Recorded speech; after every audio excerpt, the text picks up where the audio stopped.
Right here, we got daily affirmations. This one is for your health. My body is in perfect harmony. Every cell vibrates with radiant health, strength, and vitality, which should be said at least 3 times a day. What I do, I should say in the sequences of 3. You can do it in the morning, afternoon, and night. But you always reflect, take deep breaths, inhale, exhale, and you have to visualize, visualization, manifestation. So you visualize your body in perfect harmony and your health, your cells vibrating, cellular rejuvenating.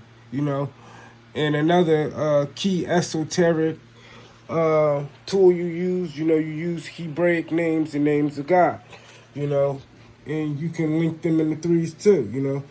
I know some people heard the concept that is, in Islam they say it's 99 names of God. In Hebrew, it's considered as 72.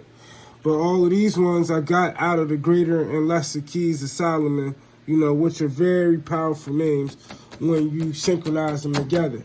You know, this right here is if you want to tap into the Anu, the all text, because once you go to the holy tablets, when they start talking about, Anunnaki, fallen angels, other celestial beings, but you have the agreeables and the disagreeables. So agreeables would be more on the angelic side, which you would get from your Christian Judaic concept, and disagreeable in the holy tablet side would be more so like the demons, demiurge, devils. And you got this concept, like I told people before, these principles, the ethers of the body, these are the concepts of spiritual law, metaphysical side of how things work in the energy state, right?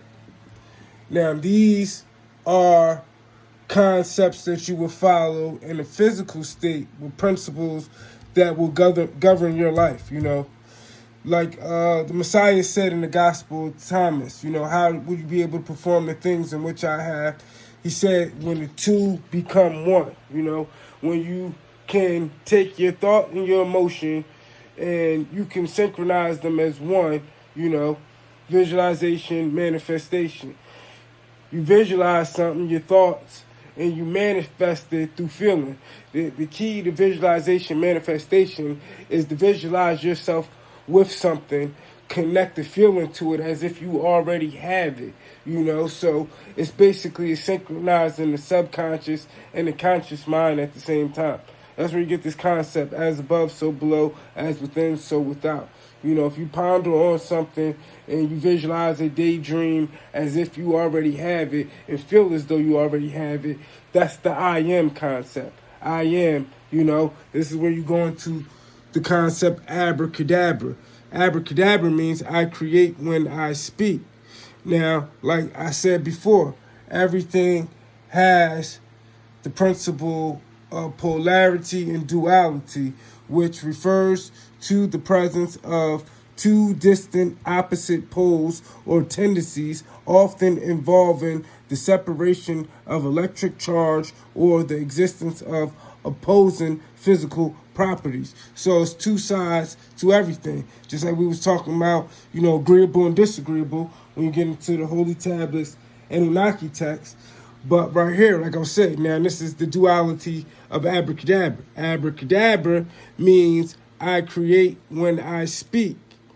And Avada Kedavra, I will destroy as I speak. And shout out to my brother, Brother Kareem. Brother Kareem, he put me on to this concept.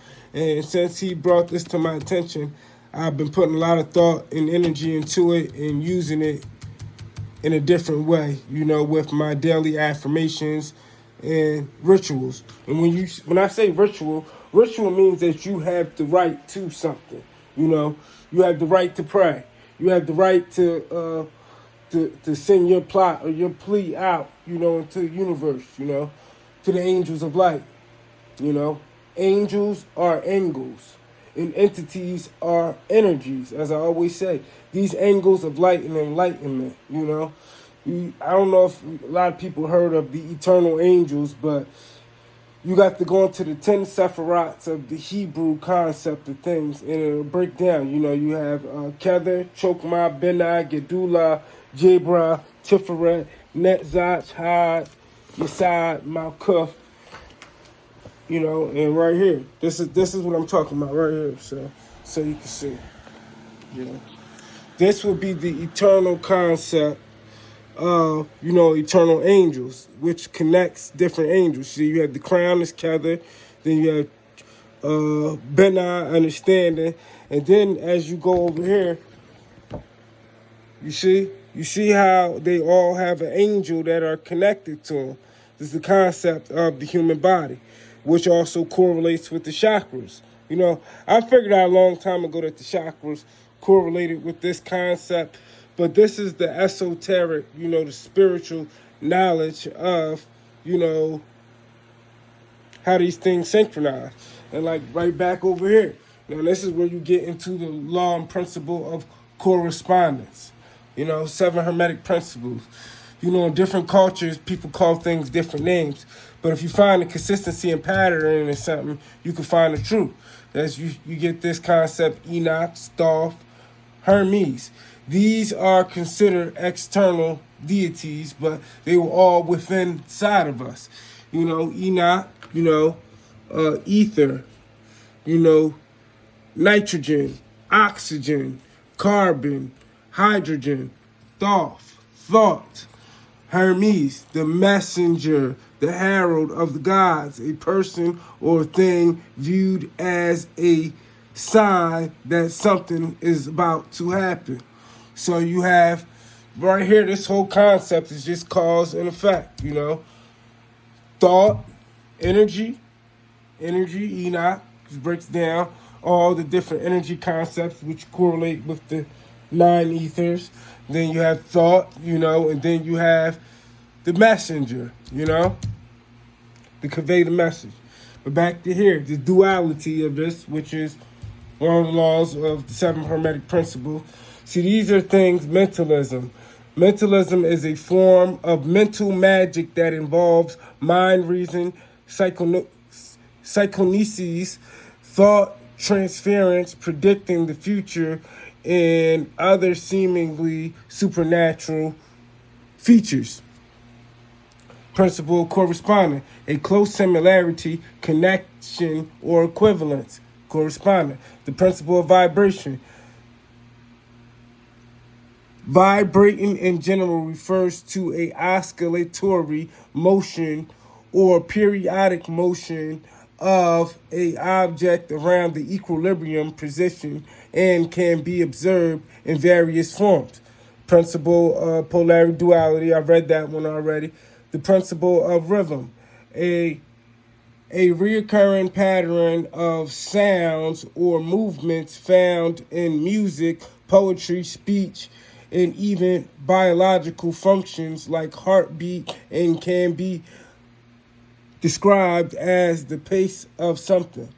The principle of cause and effect describes a relationship where one event or action, the cause, leads to another event or condition, the effect. The principle of gender, masculine and feminine energies are not limited to biological sex or gender roles. Rather, they are universal principles that exist within us all, regardless of our physical identity, you know? Because when you get into the angel realm, you know, they're not based off gender, you know, they're mixture of everything, you know?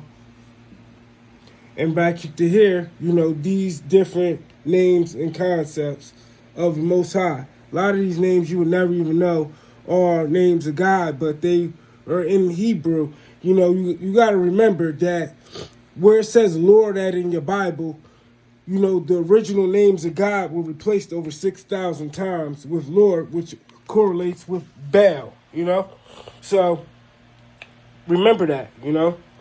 So, You know, you got Aya, An, El, Ayad, Agla, Elohim, An, Sof, Tezbayah, Promulgation, Iafar, Abaddon, Elion, Adonai, Pantheon, Yesod, you know, and the list goes on and on and on, you know.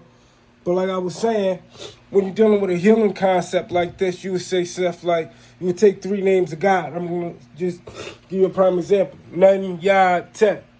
Nun Yad Tet. You know, or you say Va, Me, Beyet. See, that's what I would say at the end of saying this affirmation.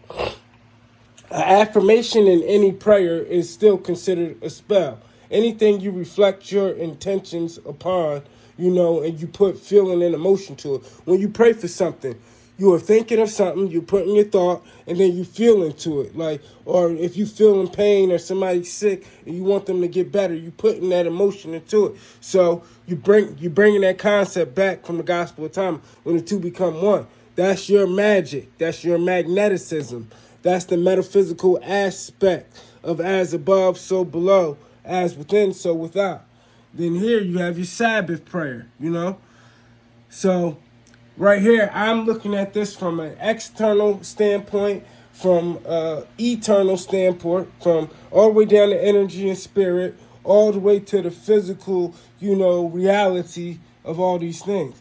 And then right here, this is when you go into the Orishan concept, or, you know, what you see like was practiced in Haiti, West Africa, New Orleans. See, you got to understand and know how these things work. See, these are external deities, also divine aspects, archetypes of your unconscious. So everything is within, you know. Those that know of these names and what they mean and present, you know, you know. I'm not going to go into